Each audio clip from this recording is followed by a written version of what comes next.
Seguimos entonces con la serie, ya va a terminar, esta es la última, la siguiente es la última, de las parábolas de Jesucristo. El tema 17 es la parábola del mayordomo infiel. Pero otra vez, el Señor había puesto de ver un poco que vimos el miércoles pasado. A ver, la otra vez nadie le atinó. A ver, ahora. Eso es ser buen alumno, ¿verdad? Eso es agradar a Dios, ¿verdad? Realmente, pues gracias a Dios por la fidelidad de la gente que ya levantó la mano.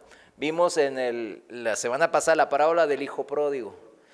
¿Y de qué habla la parábola del hijo pródigo? Lo que habla en todo el capítulo 15 que vimos de Lucas, que es del amor y la misericordia de Dios. De hecho, a esas tres parábolas que ocupan todo el capítulo 15, le dijimos que se denominaban las parábolas de la misericordia. O sea, acuérdese, cuando usted quiera misericordia o está ahí anhelando la misericordia de Dios o quiera aprender de la misericordia, vaya a Lucas capítulo 15. Ahí va a encontrar la respuesta. También va a encontrar a ese Dios misericordioso, ¿verdad? Como el padre de la parábola. Y vimos rápidamente el significado de misericordia y el significado, vimos dos significados de varios, los principales, y el primero era que significaba vísceras en el hebreo. ¿Recuerdan? Vísceras, que en el sentido figurado, que expresaba lo más íntimo y profundo de ¿qué? De nuestro ser. ¿Hacia qué? Como el amor, la misericordia se debe de ser reflejado hacia otra persona, en una relación personal. La misericordia así se manifiesta y se pone activa solamente en una relación entre personas. El segundo término de misericordia que vimos del hebreo, Gesed, habla de lealtad amorosa, o sea, de la característica de esa misericordia. Esa característica de la misericordia de Dios es una lealtad amorosa, una bondad constante. La bondad de Dios no se frena cuando nos portamos mal. ¿Cuántos saben de eso? Porque algunos cristianos piensan que no, ya no me quiere Dios porque me porté mal. ¿Usted deja de querer a su hijo porque se porta mal? ¿Verdad que no? ¿Verdad que nada que ver? Entonces, ¿por qué nos creemos más buenos que Dios, verdad? Dios no frena su misericordia ni su bondad porque nosotros nos portamos mal, ¿verdad? No.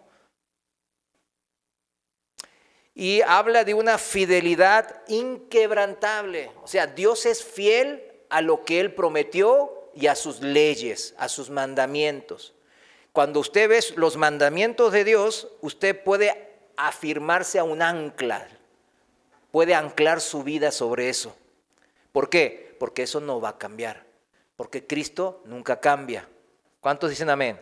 Su fidelidad no depende de ninguna situación. Si se pone bien, color hormiga la situación, no, Cristo dice, no, ya aquí no aplica. No, cualquier situación y circunstancia, en cualquier momento de nuestra vida, aplican las leyes espirituales de Dios. Esta misericordia solo puede ser experimentada entonces, dijimos, en una relación que se manifiesta, que es constante. En una persona divina, que es el Padre Celestial, Dios, y con las criaturas que fueron hechas a imagen y semejanza de Él. Es importante entrar, porque Él ya extendió su misericordia, dice la palabra. Nomás tenemos que entrar en esa relación para poder ser receptores de esa misericordia. Muchos cristianos como que no quieren ser receptores de la misericordia. Se van a dos extremos. Algunos, no me lo merezco. No, pues nada no merecemos. O sea, no se vaya a ese extremo, ni tampoco al otro, ¿verdad? ¿Por qué a mí no me da misericordia el Señor? Y se va sobre lo que es peor. ¿Por qué? Ya lo hablamos la pasada semana. La automisericordia. Como Dios no tiene misericordia de mí, no se compadece de mí, pues ni modo, yo me tengo que autocompadecer, ¿verdad? Y eso crea una falsa misericordia. ¿cómo decimos que somos los hijos que nos compadecemos de nosotros mismos? Pues no, eso no existe, ¿verdad? No hay. El autocompadecimiento por ser hijos de Dios. Imagínense, póngase a pensar eso. O sea, usted como hijo de Dios, ¿cuántos son hijos de Dios? A ver, ahora sí levante la mano. Todos, ¿verdad? Todos somos hijos de Dios. Bueno, todos los que hemos creído y arrepentido de pecados y entrado a la relación con Cristo, ¿verdad? Bueno, entonces, ¿cómo puede usted autocompadecerse de ser hijo de Dios? Yo no veo a ninguno de los hijos de Carlos Slim autocompadeciéndose. Ay, ¿por qué soy hijo de Carlos Slim? ¿Por qué tengo tantos millones? ¿Por qué tengo tantos carros? Ay, esta mansión, ay, no la quiero ver. ¿Verdad que no es así? No es así. Entonces, ¿por qué nosotros nos autocompadecemos por siendo hijos de Dios? Esa es una terrible afrenta. Y eso es lo que quería repetir el día de hoy, de la enseñanza pasada. Es una terrible afrenta. Como dijimos, es pegarle una cachetada a Dios. Mira todo lo que me das y lo que no me... Es una miseria. Como las telenovelas, ¿verdad? Cuando los hijos bien rebeldes les pegan cachetadas a sus padres, ¿verdad? Aquí el problema mío es que no estoy viendo ¿qué? La grandeza del amor y la misericordia de Dios, de mi Padre. Mientras siga esa autocompasión en mi vida, ¿entienden? De que solamente ver por mis sufrimientos y problemas, jamás voy a entrar a la misericordia de Dios. ¿Sí lo entiende? No voy a entrar a la misericordia que rompe las cadenas del sufrimiento en sí. La automisericordia, el trasfondo que tiene es horrible, porque el trasfondo es que yo estoy tomando el lugar de Dios. Porque el único que tiene misericordia, ¿quién es? Dios. Su misericordia es para siempre, no la mía. Mi misericordia es un reflejo, como el amor nuestro también es un reflejo del amor de Dios. ¿O quién es amor? A ver, yo soy amor, diga a ver alguien. Ah, no, ¿verdad? Ay, qué bueno. Qué bueno que nadie levantó la mano, ¿verdad? Pero sí, es importante este trasfondo bien horrible. Es una posición que nadie deberíamos de estar, tomando el lugar de Dios, diciéndole, ay, pobrecito de mí. ¿Por qué? Como Dios no tiene misericordia de mí, pues ni modo, yo me tengo que autocompadecer de mí mismo.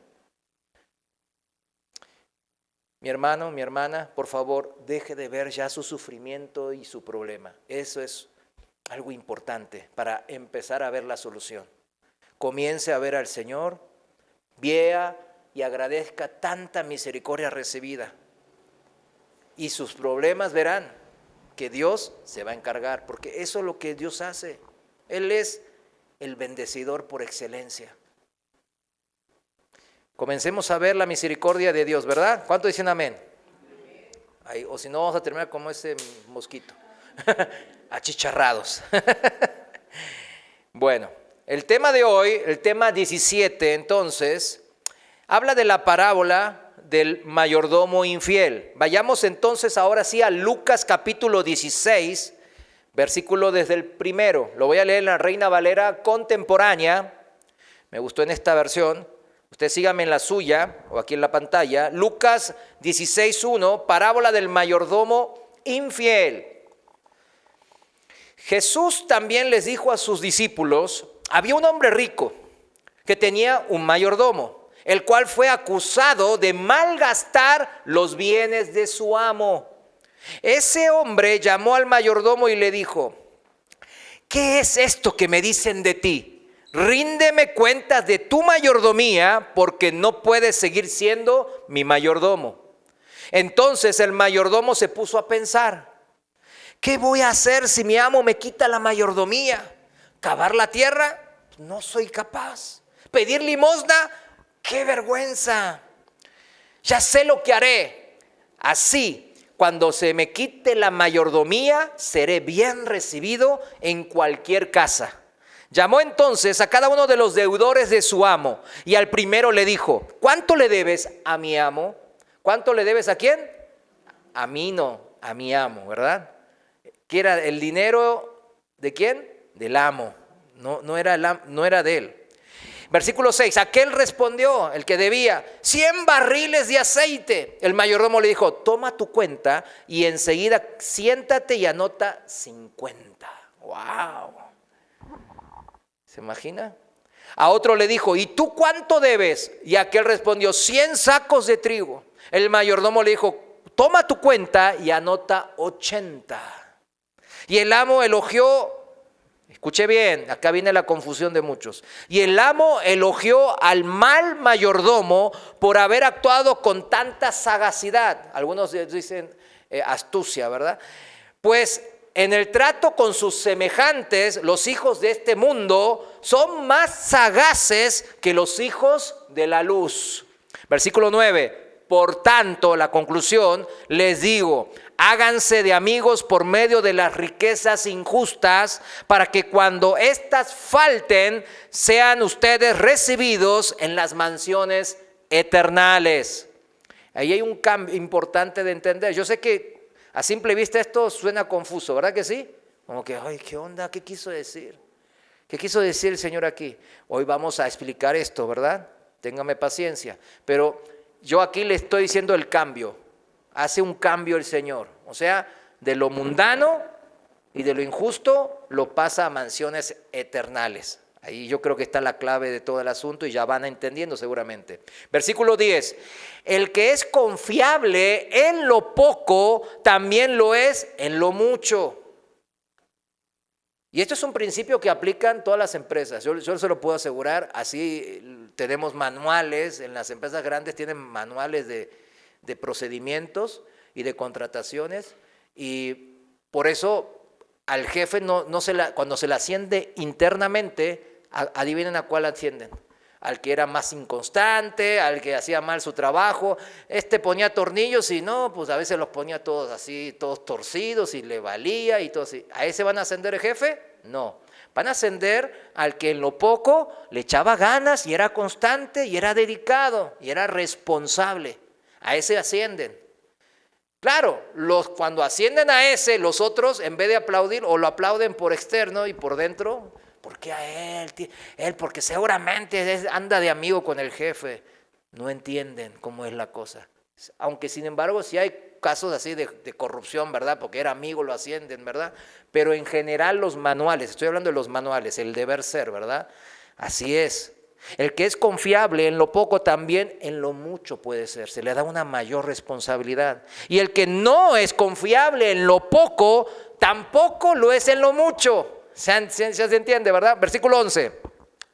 Porque si en el manejo de las riquezas injustas ustedes no son confiables, ¿quién podrá confiarles lo verdadero? Esa pregunta importante, ¿no? Y si con lo ajeno no resultan confiables, ¿quién les dará los que les pertenece? Ningún siervo puede servir a dos señores, porque a uno lo odiará y al otro lo amará, o bien estimará a uno y menospreciará al otro. Así que ustedes no pueden servir a Dios y a las riquezas. Versículo 14. Los fariseos, que eran avaros, amaban el dinero más que a Dios, también escuchaban estas cosas y se burlaban de él, de Jesús. Imagínense. Entonces Jesús les dijo: ustedes se justifican a ustedes mismos delante de la gente, pero Dios conoce su corazón. Pues lo que la gente considera sublime, magnífico, lo mejor, ante Dios resulta repugnante, aborrecible. Entiendo que esta parábola ha causado mucha confusión en su interpretación a lo largo de la historia de la iglesia. Y muchas teorías de lo que realmente significa han salido. Estudiando esto vi a algunos teólogos de algunas iglesias. Yo digo, no puede ser que caigan en estas cosas.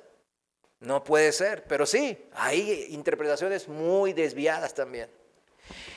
Pero el verdadero significado de esta parábola del mayordomo infiel está ahí misma explicada por el mismo Señor.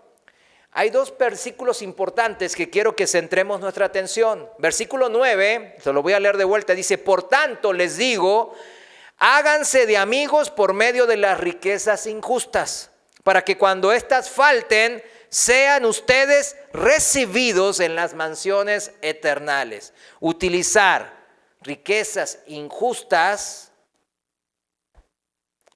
¿para qué? Para ser recibidos en mansiones eternales. Quédese con eso, ¿eh? Este es el cambio que yo les digo, es importante y eso lo vamos a entender. Versículo 14 es el otro versículo clave. Dice: ningún siervo puede servir a dos amos, a dos señores, porque a uno lo odiará y al otro lo amará. O bien estimará a uno y menospreciará al otro. Así que ustedes no pueden servir a Dios y a las riquezas. No se puede. ¿Se puede? No se puede. Está tajante esto. Está realmente el Señor aquí pone, dice, no, espérenme mis hijos. Chequen bien lo que hay en su corazón.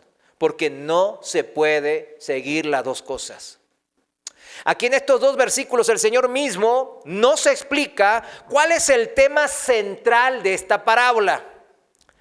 ¿Cuál es el manejo apropiado de los bienes materiales o todas las cosas que de este mundo nos ofrece en comparación de las bendiciones celestiales? Repito, el tema central de esta parábola es el manejo apropiado de todo lo que el Señor nos da en esta vida, de los bienes materiales y demás, en comparación con las bendiciones celestiales, lo eternal. Recordemos que las parábolas no se deben de entender de manera literal. No, el amo representa a Dios y Dios dijo que le dio un elogio al corrupto, al político o al que tranza para avanzar. ¿Sí me entienden? Que o sea, fíjense que hay gente que así lo interpreta. Porque allí dice, literal, ahí está escrito, mi hermano. No es que Dios nos está diciendo que hay que transar para avanzar. Toda la Biblia se trata de que no transemos para avanzar. Que no nos mezclemos con el mundo. ¿Para qué? Para avanzar, entre comillas, avanzar en esta vida. Incluso dice, cuidado con sus familiares. Porque dice, el que ama más a padre, hijo, hermana, esposa, que a mí, no es digno de mí. ¿Qué significa? Pon tus prioridades en regla, en orden. No puede estar tu hijo, tu esposo, tu cuñado, tu amiga de la infancia, arriba de mí y decir que vas a entrar en mi orden. Es imposible. No puedes transar para avanzar. Porque cuando amamos otras cosas más que Dios, ¿qué va a pasar? Se tranza para avanzar. Cuando ese amigo dice, vámonos de fiesta. Es que Dios dice que pues hay que vivir en santidad y que esto... pero vámonos de fiesta. Y como usted ama más a ese amigo, ¿qué hace? Se va de fiesta. Pero eso es un ejemplo muy burdo, ¿verdad? Muy extremo, ¿no? Vamos, una amiga le llega, una hermana cristiana le llega, y nomás, ay, hermana, te invito a comer. Y nomás se la pasan criticando y calumniando al pastor, a los servidores, a la comadre tal, a la hermana fulana de tal, todo el tiempo tirando a matar, como dicen, ¿verdad? Y se la pasan toda la tarde y después terminan con, ay, bueno, que Dios les bendiga, ¿verdad? Y ya se sienten como aliviadas porque soltaron todo el veneno entre ellas. Y ya se van. Entonces, ¿usted qué hizo ahí? Usted sabe que eso es malo, ¿verdad? Porque hablar mal de otro hermano, cuando ese hermano está, que es como, pues, ¿se llama qué en la Biblia? Pues chimento, ¿verdad? Hablar mal de otros, atrás de otra persona, calumniarlos, ¿verdad? Es un pecado. Y usted se la pasó toda la tarde con su hermanita en Cristo, haciendo que pecando. Es lo mismo que andar fornicando. Es lo mismo. Y ahí se la pasó. ¿Y por qué se pasó por el arco del triunfo la ley de Dios? De no hablar mal y no calumniar a sus hermanos. De no juzgar al hermano. ¿Por qué se lo pasó así? ¿Por qué? Porque amaba más a ese hermano. Y así le puedo decir miles de ejemplos, mis hermanos. El Señor acá no está diciendo que transemos para avanzar. No está diciendo que Dios elogie a los tranzas o a los corruptos, a los malversadores de dinero, de fondos, ¿verdad? De ajeno. No está diciendo eso. Sino que aquí, pues imagínense, si eso pasaría, pues en todas las iglesias estarían llenas de políticos y narcos, ¿verdad? Diciendo amén y aleluya. Se lo puedo asegurar. La analogía de esta parábola es que hagamos como este mayordomo infiel, en el sentido de que como este mayordomo infiel obró según sus intereses. El mayordomo infiel obró según sus intereses, trabajó, planeó e hizo de acuerdo a eso según sus intereses. Claramente, mis hermanos, esta parábola era un dardo certero hacia los fariseos avaros que también estaban escuchando a Jesús, ahí en el versículo 14 que leímos. Pareciera que hasta los elogia en su manera de administrar los bienes, ¿verdad? Que tenían y que en verdad pues son de Dios. Siendo ellos solo mayordomos, ¿no? Pero en verdad no hay elogio alguno, sino todo lo contrario. Era una llamada de atención contra su avaricia. Amar más las cosas de este mundo que a Dios. Al analizar la parábola más detenidamente, la idea central empieza a aclararse. Es la de una persona sabia, inteligente, que comprende que su época de fortaleza, de vigor, de oportunidades, de riqueza, es fugaz, es efímera. Esto es, que el tiempo que tenemos es limitado para todo lo que hagamos productivo en esta vida, en todo el sentido de la palabra. En el versículo 3, en la parábola, en Lucas 16, ¿qué dice? ¿Qué voy a hacer si mi amo me quita la mayordomía? ¿Qué va a hacer si el Señor dice, no me agrada cómo me sirves? No me agrada cómo tú eres testimonio delante de tu familia. No me agradas cómo estás sirviendo en la iglesia. No me agradas. Dame tu mayordomía. Híjole. Tarde o temprano todos perderemos la vitalidad. Ya algunos, me incluyo, la estamos perdiendo por el paso de los años. ¿Y qué pasa? Entonces nuestras perspectivas, nuestros sueños, nuestros planes, pues se van desvaneciendo, ¿verdad? Cuando éramos niños teníamos, ay, yo quiero ser presidente, yo bombero, yo astronauta, yo científico, y yo no sé qué, y yo futbolista. Pero cuando uno va creciendo se da cuenta que no, yo no tengo esa habilidad, no tengo esa fortaleza, no tengo esa inteligencia, no, y se va amoldando, ¿verdad? Cada vez más.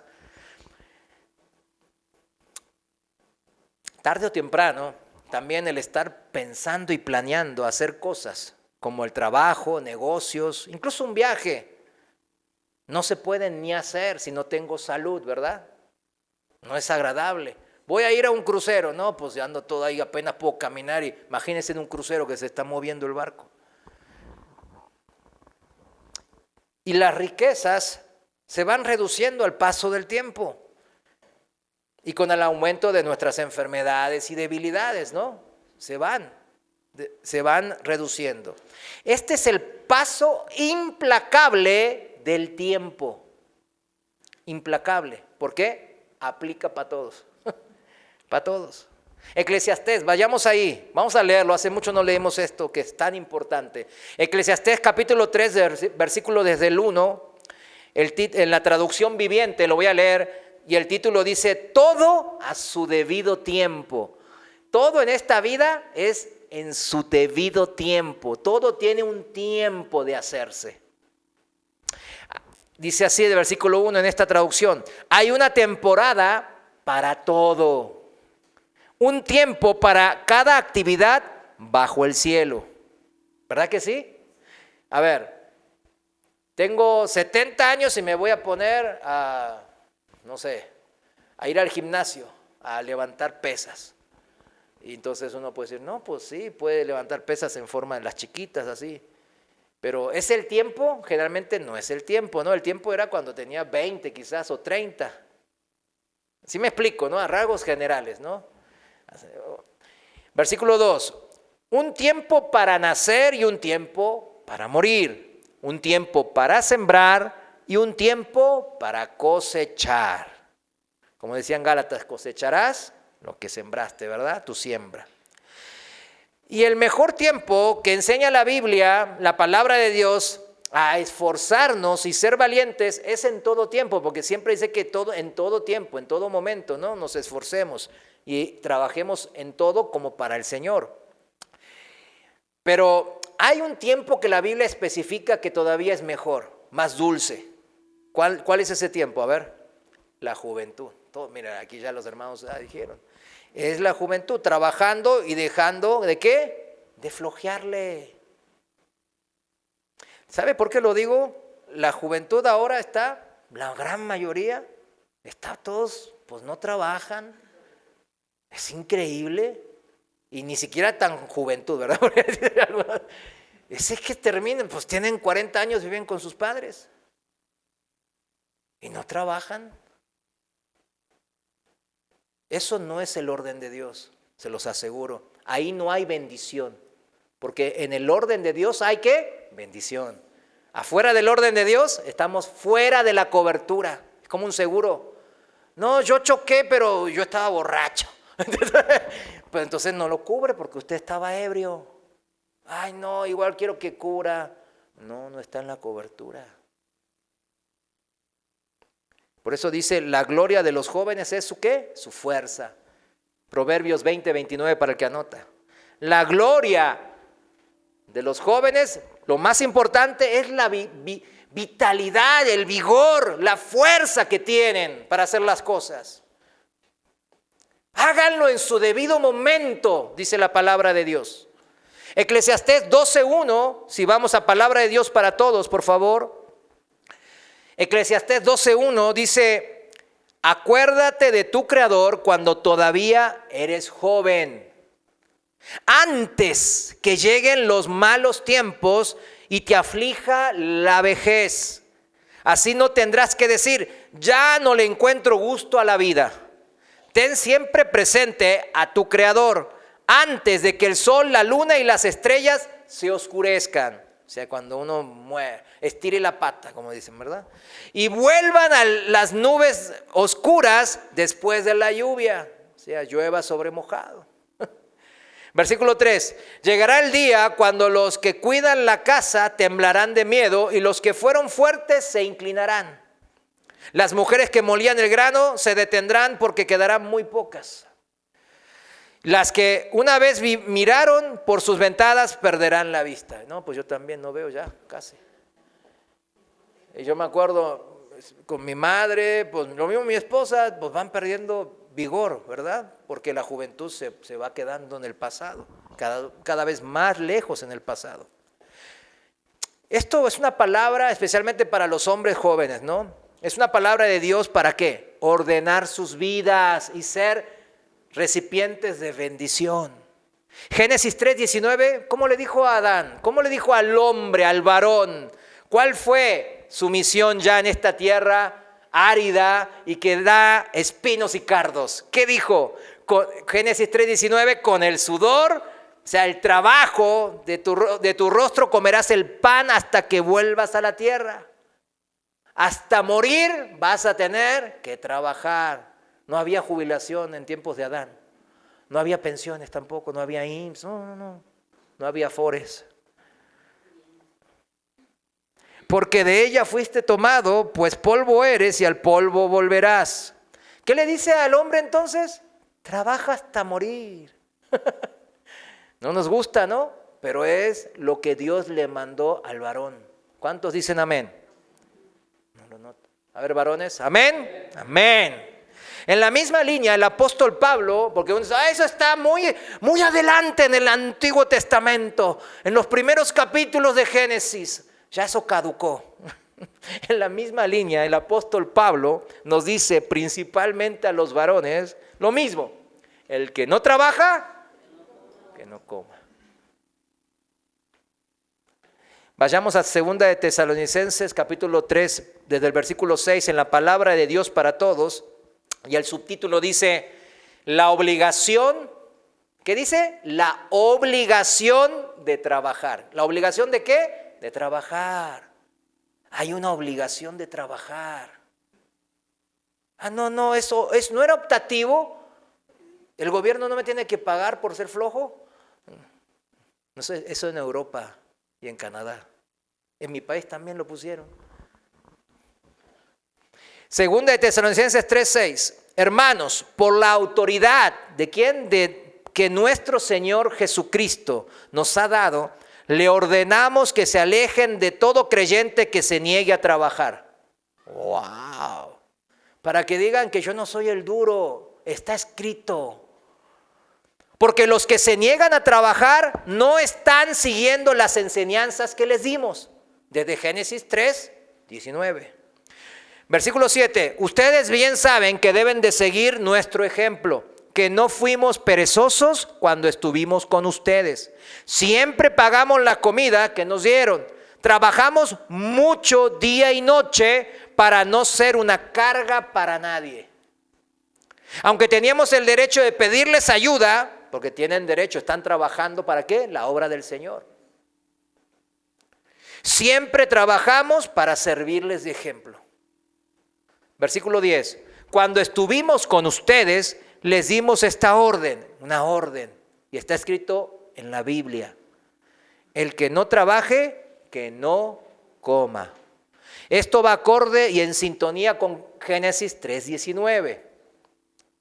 La Biblia no se contradice. Nuestro Dios no es Dios de confusión, dice la palabra también. Pero, ¿qué hacen los que contradicen la palabra de Dios? ¿Qué hacen? Versículo 11. Hemos escuchado que algunos de ustedes no quieren trabajar y no se ocupan en nada. No se preocupan por trabajar, sino por estar pendientes ¿de quién? De los demás. ¿Qué dijimos? Los puros chismentos. Versículo 12. A esos, miren, el apóstol Pablo es duro, a esos les ordenamos en el nombre del Señor Jesucristo que dejen de molestar a los demás y que se dediquen a trabajar para conseguir su comida y sustento. ¿Qué es primero? Que se pongan a trabajar. Para todo hay un tiempo. Versículo 13. Pero ustedes, hermanos, nunca se den por vencidos de hacer el bien. Si alguien no obedece lo que les decimos en esta carta, fíjense bien quién es. A ver, mire a su hermano. No se crea. Y apártense de él para que le dé vergüenza. Pero no lo traten como un enemigo. Está la misericordia de Dios, ¿verdad? Más bien corríjanlo como un ¿qué? Hermano. ¿Cuántos dicen amén? Amén, ¿verdad? Fíjense, la palabra de Dios tiene tanta sabiduría y nunca se va a contradecir, jamás. Entonces, volviendo a la parábola del mayordomo infiel, en Lucas capítulo 16, el mayordomo infiel se da cuenta de que su trabajo como administrador iba ¿a qué? A caducar, a terminar. Y comenzó entonces a planear según ¿qué? Sus propios intereses. Se lo leo de vuelta, Lucas 16:3 dice, entonces el mayordomo se puso a pensar porque el patrón le dijo, dame cuentas porque ya te voy a dar para afuera. ¿Qué voy a hacer si mi amo me quita la mayordomía? Cavar la tierra no soy capaz, pedir limosna, qué vergüenza. Ya sé lo que haré. Así cuando se me quite la mayordomía, seré bien recibido en cualquier casa. Y obró este mayordomo infiel según sus intereses mundanos y carnales. Claro, está hablando un ejemplo de un mayordomo corrupto, ¿no? ¿Qué hizo? Empezó a perdonar la deuda de los que le debían ¿a quién? ¿A él? No, a su patrón. Esa está la corrupción, le robó a su patrón. Lo importante aquí es, ¿por qué hizo eso? A ver, ¿por qué perdonó a los deudores de su amo? ¿Porque era un gran filántropo y altruista? ¿Era el gran hombre generoso con dinero ajeno? ¿El Robin Hood de los tiempos de Jesús? ¿Verdad que Robin Hood, que así, cómo dice el título de Robin Hood? Le roba a los ricos para darle a los pobres. Y así tenemos a varios políticos, ¿no? Y los pobres empiezan por su propia familia, ¿no? A la pobre de mi familia. Y ahí andan los políticos dando primero a su familia. ¿Acaso se trataba de esto, de Robin Hood? ¿Ser Robin Hood? ¡Claro que no!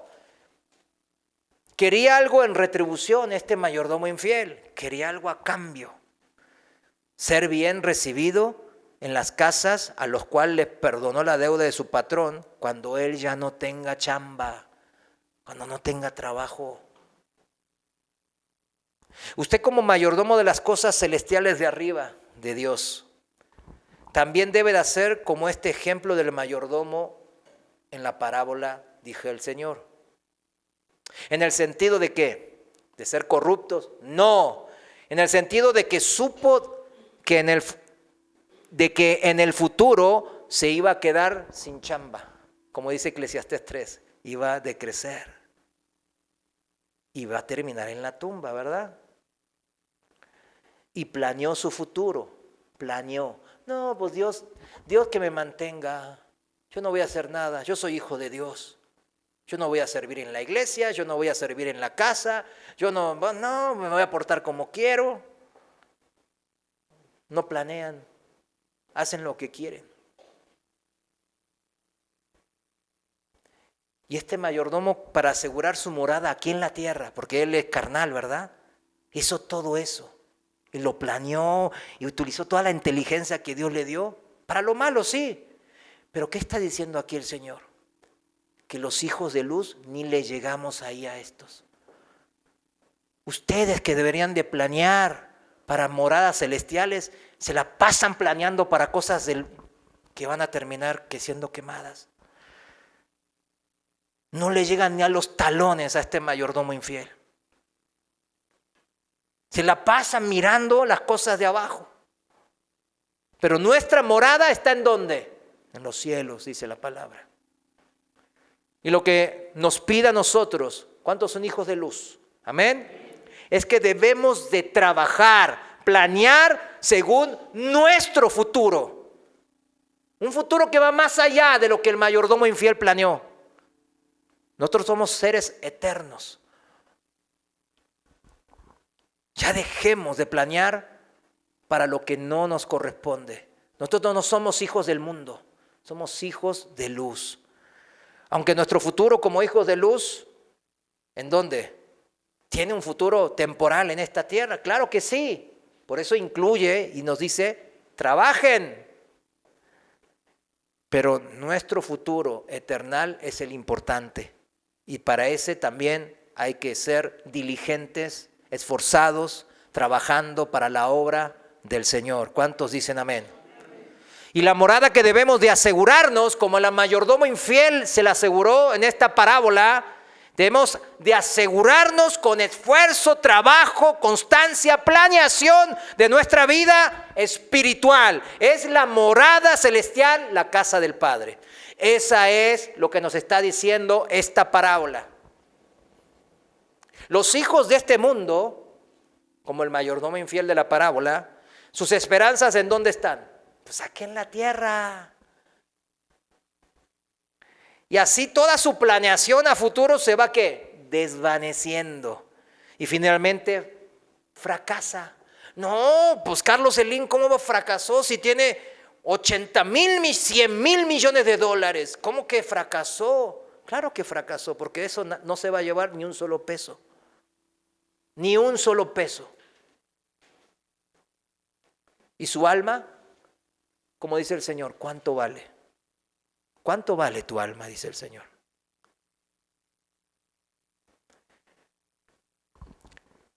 La muerte siempre termina alcanzándonos, mis hermanos, como leímos recién en Eclesiastés. Nada podemos llevarnos de este mundo. Pero el sabio piensa en el futuro y traza ¿qué? Un plan, dice la palabra. El sabio piensa en el futuro, pero no solamente piensa, traza un plan y trabaja para ello. ¿Cuántos están de acuerdo que eso es ser sabio, verdad? Eso es ser sabio, según la definición de la Biblia.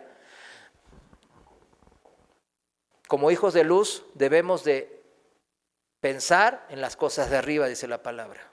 Como hijos de luz debemos de esforzarnos en seguir el ejemplo de Cristo y ver primero por las cosas de arriba.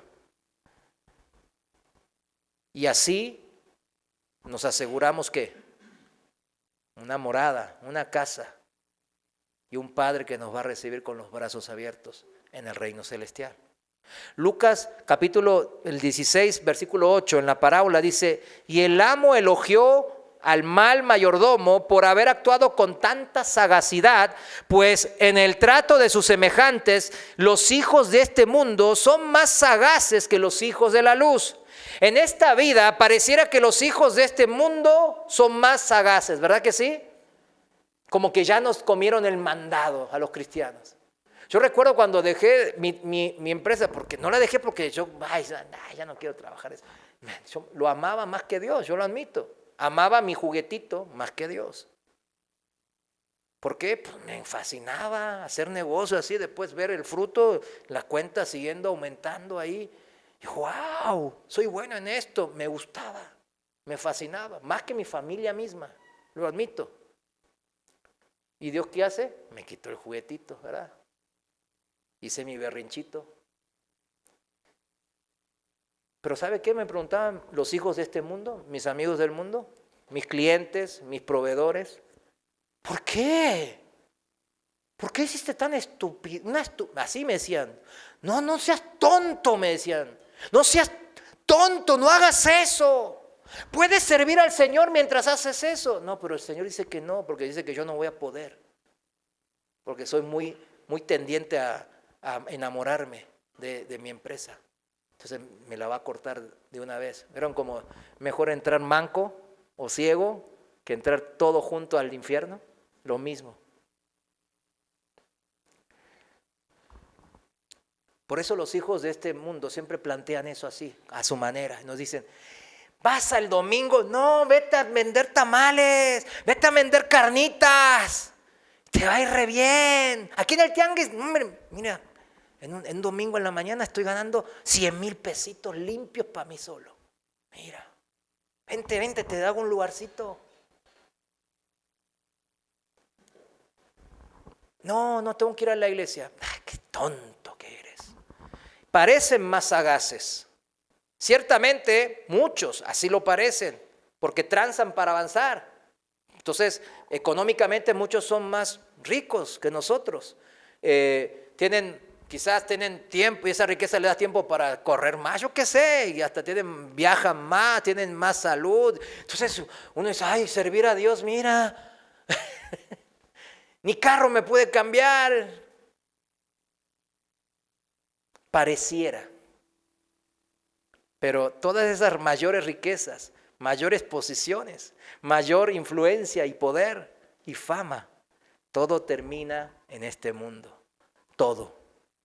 La idea principal que Jesús intenta transmitirnos es que una persona sabia ve acercarse el fin, ve su debilidad que no va a poder mantener y elabora un plan inteligente. No se queda ahí nomás.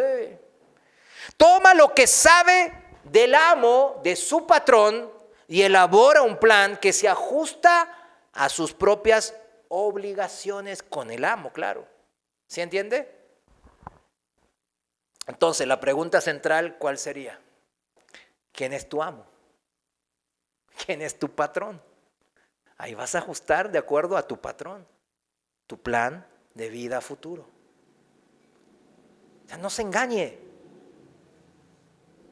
Mejor admita, porque es la única manera de arrepentirse, ¿verdad? Admitir mi pecado delante de Dios. No, pues ahí me quedo con mi pecado, igual Dios es bueno. Cuidado. El domingo hablamos del corazón endurecido, ¿verdad?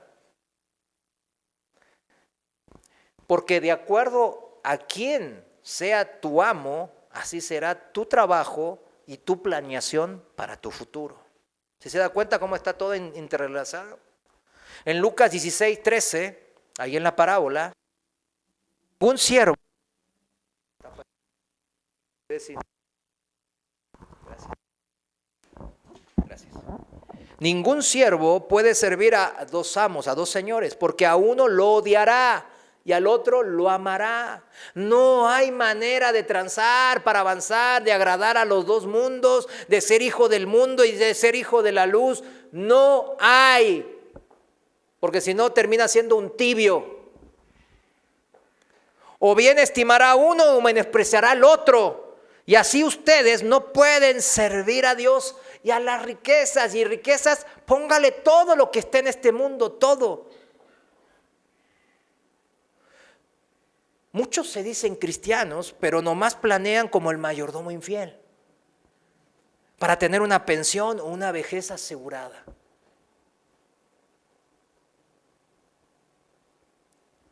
Miren, bueno, aquí también, aquí está el hermano, pero allá en otra congregación, no tenía dónde caerse muerto el hermano, en serio, yo soy testigo. No tenía dónde caerse muerto. Él estuvo con su madre, que tenía Alzheimer, él la bañaba a la madre de 80 y tantos años.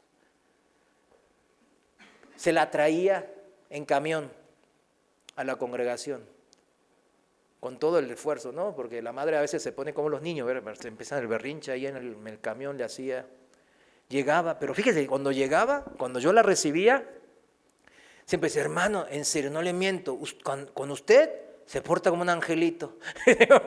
Pero cuando está conmigo, no, me anda las greñas, y ahí, por eso ando medio pelón, me dice el hermano. Digo, pues ni modo, hermano. Pero la bañaba a su madre, la cuidó durante más de 5 años de Alzheimer. Íbamos a comer con el hermano, varias veces fuimos, y con su madre. La hermana, yo decía, hermana, coma, sí, pero ¿puedo tomar una coca? Pues vamos, yo decía, ya. Y le tomé, se ponía bien contenta. Yo le decía, hermano, no, hermano, la salud. Hermano, como dijo el pastor Chuy Olivares hace poquito, no, pues ya la hermana tiene 90 y tantos, ya está, pues ya dejen. Entonces ya tomamos la coquita y se ponía bien alegre. Por eso se alegraba de mí, ¿verdad? Cuando me veía, me relacionaba con la Coca-Cola, ¿verdad? Pero conmigo no, la pasaba bien, ahí comía, pero me acuerdo cuando comía ella, pues sí, comía, hacía berrinches, de repente tiraba así, el taco se le caía. O sea, habría que estar todo el tiempo como un bebé de menos de 1 año, ¿verdad? Dándole todo. Yo veía eso y decía, Señor, ayúdalo, Señor, ten misericordia del hermano, ayúdalo, por favor. Y el hermano, aquí en México hay una modalidad 40, yo no sabía, es algo espectacular que nomás México tiene. Y planea, y me dice, pues no tengo cómo pensionarme, pero hay una modalidad 40 y que voy a tratar de hacer eso. Después le dice, no, que tanto dinero necesitaba. Bueno, hicimos una colecta en algunos hermanos, otra vez se juntó lo que él necesitaba. Exactamente, ¿eh? Ahí fue casi así, lo justo. El hermano, pues yo estaba con la duda porque tenía que ir con alguien para hacer el trámite y él lo iba a hacer. Bueno, esa persona se lo hizo el trámite, a los 2 meses y tantitos ya tenía su modalidad 40, estaba cobrando 15,000 pesos en esa época, ahora está cobrando más de 30 y tantos por mes. Tenía muy pocas semanas cotizadas. Fíjense, yo les digo, hermanos, nuestra confianza debe estar en el Señor. Las promesas ahí ya están escritas.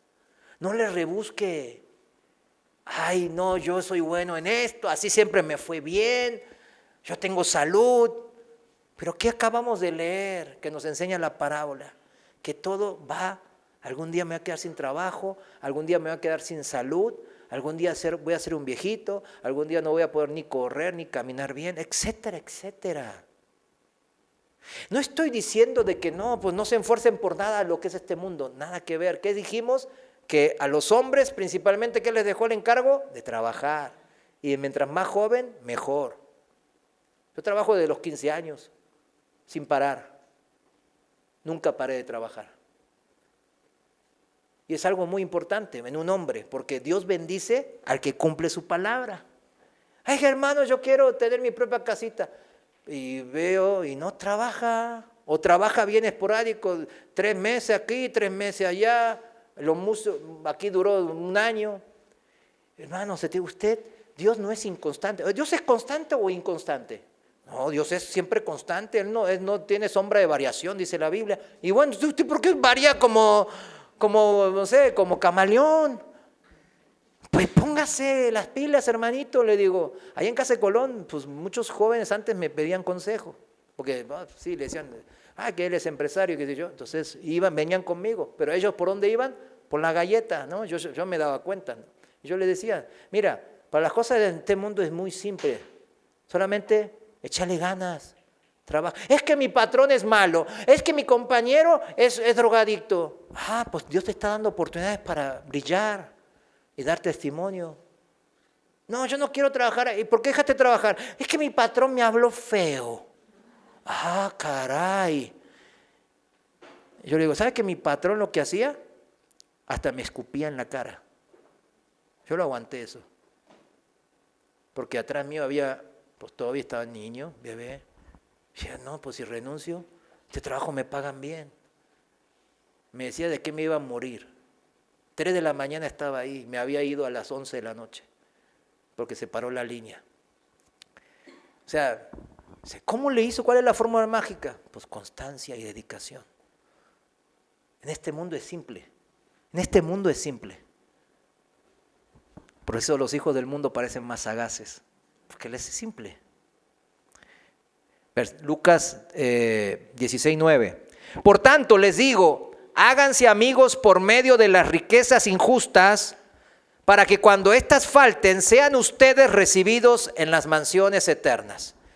Todas nuestras riquezas materiales, incluyendo el tiempo mismo, administrenlo sabiamente. ¿Como para quién? Como para el Señor.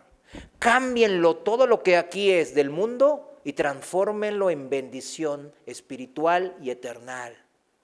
Lo que hicimos aquí con la colecta con Johnny, ¿verdad? Eso es transformar las riquezas de este mundo, de lo mundano, de lo temporal, de lo que se va a acabar, y lo transformamos en algo eternal. ¿Sí se da cuenta? Lo cambiamos. Cambiamos lo temporal y lo que Dios no le da mucha importancia, lo que Dios dice que es una pura, simple añadidura, lo cambiamos por algo eternal. Porque fuimos sensibles a la palabra de Dios.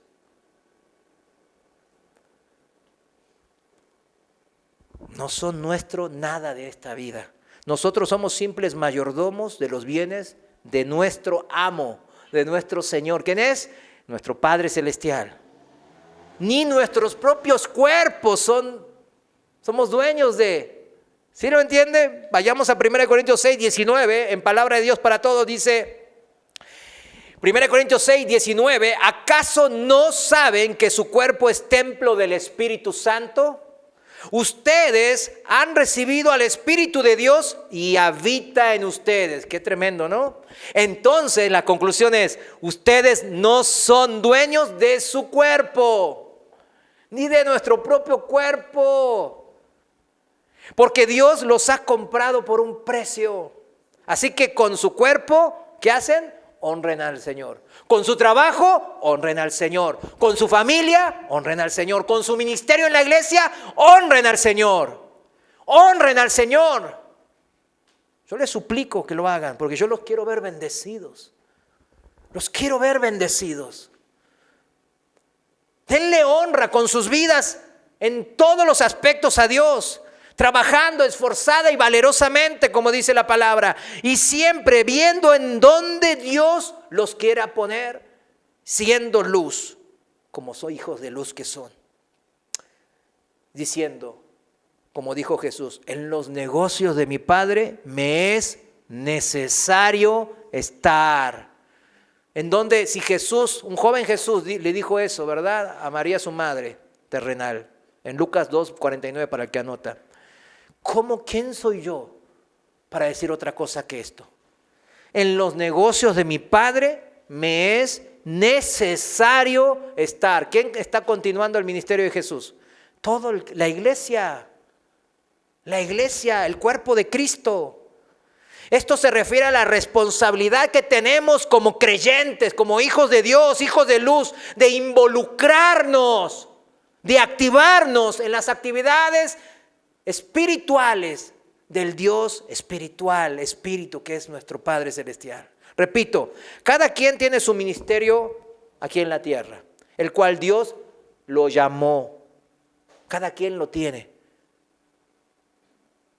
De las que todas esas, ¿qué vamos a hacer? Vamos a dar cuentas. Nos va a llamar a cuentas. No seamos como el mayordomo infiel.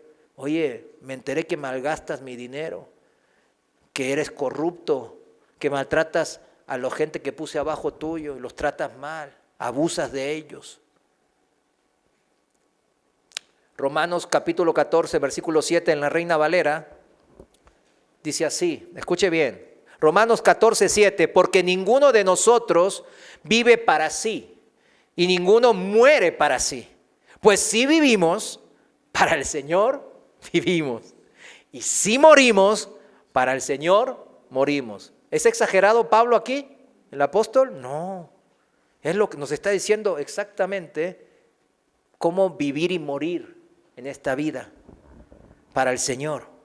Así pues, sea que vivamos o que muramos, del Señor somos. ¿Cuántos son del Señor? Amén. Porque Cristo para esto murió y resucitó. No fue en vano la cruz de Cristo, su sangre derramada. Para esto murió y para esto resucitó, para que nosotros vivamos y muramos. ¿Por quién? Por Cristo, para que estemos en los negocios del Padre, en su casa, en su trabajo, en la iglesia, en la calle, en todos lados. Y volvió a vivir para ser Señor, así de los muertos como de los que viven. Pero tú, ¿por qué juzgas a tu hermano? O tú también, ¿por qué menosprecias a tu hermano? Porque todos compadeceremos ante el tribunal de Cristo. Todos. Porque escrito está, vivo yo, dice el Señor, que ante mí se doblará toda rodilla y toda lengua confesará a Dios. De manera que cada uno de nosotros dará a Dios cuentas. ¿De quién? De sí. No le diga que yo no le avisé. No, es que el pastor en mi congregación, esa que iba, pues no. No, él nunca dijo nada. No, sí les dije. Sí les dije muchas veces. Vamos a dar cuentas. Vamos a terminar, volvamos a la parábola en Lucas 16, 14. Ya terminamos. Reina Valera contemporánea, versículo 14. Los fariseos, que eran avaros, también escuchaban estas cosas y se burlaban de Jesús, de él. Entonces Jesús les dijo, ustedes se justifican a ustedes mismos delante de la gente, pero Dios conoce su corazón, pues lo que la gente considera sublime, ante Dios resulta repugnante. Los hijos de este mundo consideran que trabajar, planear toda su vida en base al dinero, al poder y a la fama está bien, ¿sí o no? Así son. Dios los considera como repugnante, los aborrece. Y todos serán juzgados por el juez de jueces y señor de señores. Por último, a los que son hijos de luz, nosotros los cristianos, los que seguimos a Jesús y le obedecemos en amor, nos ha dado los recursos económicos suficientes para poder cumplir el ministerio que tenemos. Lucas 16:11 dice así, porque si en el manejo de las riquezas injustas ustedes no son confiables, ¿quién podrá confiarles lo verdadero, lo eternal?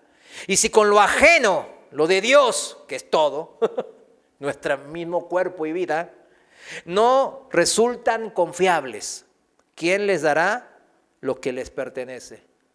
¿Y qué nos pertenece? Los hijos de Dios van a heredar todas las cosas junto a Cristo, dice la palabra.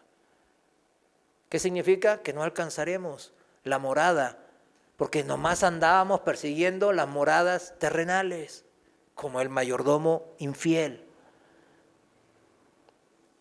Así como a los niños no se le confía los padres la administración de sus dineros. ¿Usted le confía a los niños pequeños, menores de edad, la administración de sus ahorros? ¿Verdad que no? Ni siquiera a los grandes, diría. ¡Ay, hombre! Ni a los grandes, de esos se roban todo, más, se roban más que roban un dulce para el Oxxo, ¿verdad? No, los grandes, los barbones, no, esos se roban hasta me dejan sin nada. ¿Verdad que nadie hacemos eso? Dios no es un padre menos sagaz e inteligente que nosotros. ¿Sí lo entiende? Hay ricos en la Biblia, sí, como Abraham, como Job, como el mismo rey David. Pero ellos fueron primero ricos en los negocios del Padre. Escúcheme bien, ellos fueron primero ricos en los negocios del Padre. ¿Quiere riquezas en esta vida? Dios se las puede dar, todo es de Dios. ¿Y por qué no me da? Porque está en esa actitud. Porque está en esa actitud justamente no le da.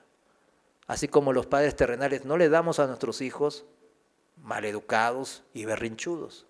¿Por qué? Se lo van a malgastar como el hijo pródigo que vimos la semana pasada. Se lo van a malgastar. ¿En las cosas de qué? De este mundo y no en los negocios del Padre. Termino, si me da tiempo. 1 Timoteo 6, 17, palabra de Dios para todos.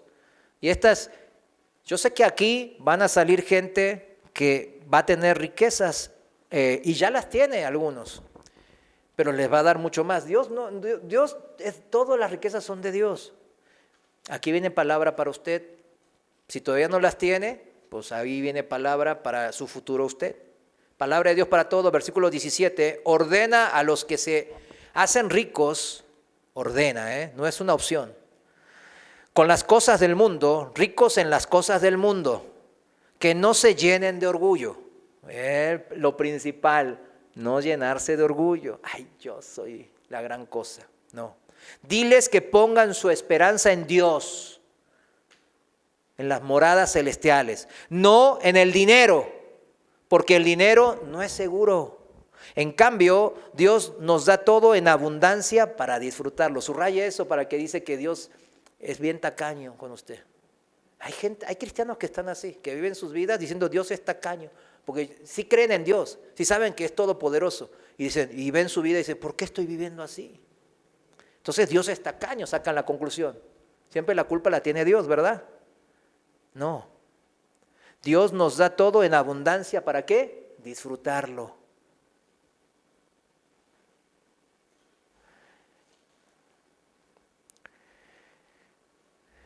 No pongan sus esperanzas en algo que no es seguro.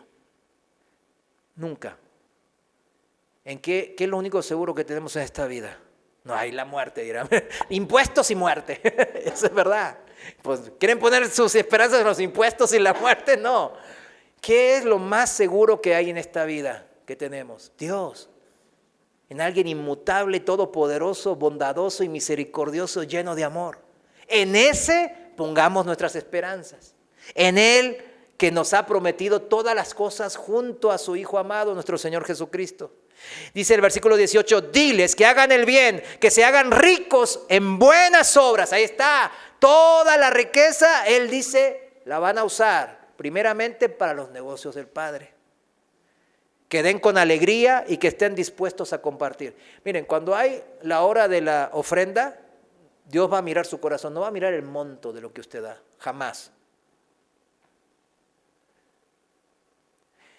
Hay veces que viene la ofrenda y dice, ay, ¿por qué piden? Y digo, ay, no, pues, ¿por qué me piden? Yo soy pobre. Y me piden, pues al contrario, me tienen que dar. Cuidado con ese tipo de corazón. Den con alegría y estén dispuestos a compartir.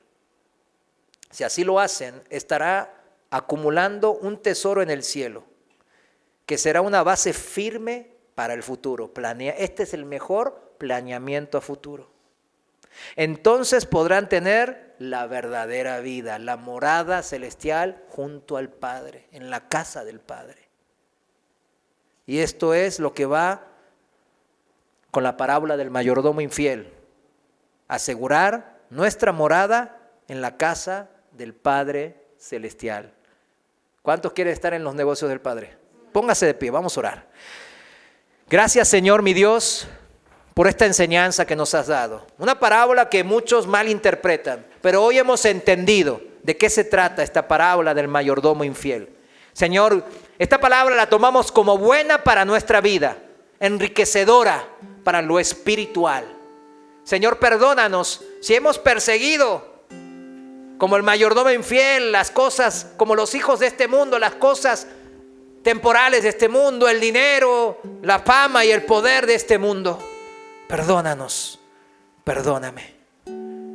Ayúdanos, Señor, a que una vez más digamos con férrea convicción: quiero estar en el negocio de mi Padre Celestial. Quiero estar en las moradas celestiales a la cual tú nos has prometido que volverás para llevarnos a ellas. Señor, nuestra esperanza está en ti, mi Dios. Nuestra planeación de futuro es eternal y no en esta vida. Te queremos servir con amor, con pasión, con abnegación, sin esperar nada a cambio, porque ya recibimos todo y recibimos la promesa de que heredaremos todas las cosas en tu reino celestial junto a tu Hijo amado, Jesucristo nuestro Señor. ¿Qué más podemos pedir? Señor, no nos cabe más que decirte gracias. Úsame a mí, úsame para tu negocio, para salvar almas, en el nombre de Jesús. Amén.